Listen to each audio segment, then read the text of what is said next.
This is Chapter 9 of The Miraculous Journey of Edward Tualne. And so Edward Tualne became Susanna.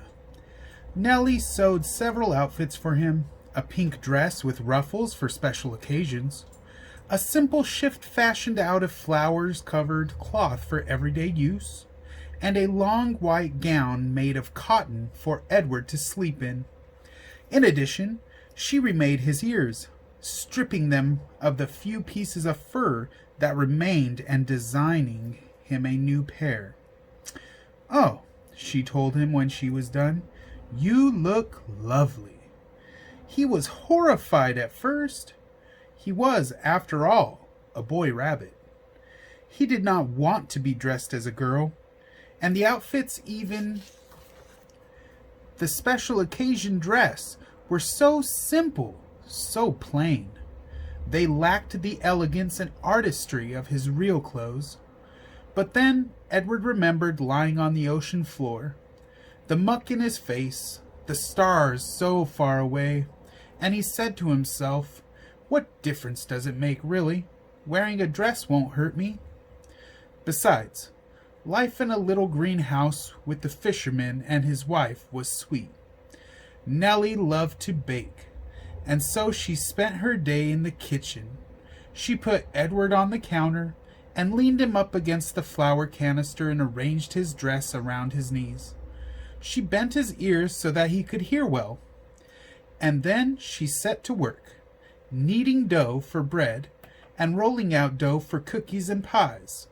The kitchen soon filled with the smell of baking bread and with the sweet smells of cinnamon and sugar and cloves. The windows steamed up, and while Nellie worked, she talked. She told Edward about her children, her daughter, Lolly, who was a secretary, and her boys, Ralph, who was in the army, and Raymond, who had died of pneumonia when he was only 5 years old. "He drowned inside of himself," said Nellie. "It is a horrible, terrible thing, the worst thing, to watch somebody you love die right in front of you and not be able to do nothing about it. I dream about him most nights." Nellie wiped at her tears with the back of her hands. She smiled at Edward. "I suppose you think I'm daft, talking to a toy, but it seems to me that you are listening, Susanna." And Edward was surprised to discover that he was listening. Before, when Abilene talked to him, everything had seemed so boring, so pointless. But now, the stories Nellie told struck him as the most important things in the world, and he listened as if his life depended on what she said. It made him wonder if some of the muck from the ocean floor had gotten inside his china head and damaged him somehow. What do you guys think? Do you think he's damaged? Now that he's listening to other people? Is that something bad? Let's keep reading. In the evening, Lawrence came home from the sea, and there was dinner, and Edward sat at the table with the fisherman and his wife. He sat in an old wooden high chair, and while at first he was mortified, a high chair, after all, was a chair designed for babies, not for elegant rabbits. He soon became used to it. He liked being up high, looking out over the table instead of staring at the tablecloth as he had at the Tualne household. He liked feeling like part of things.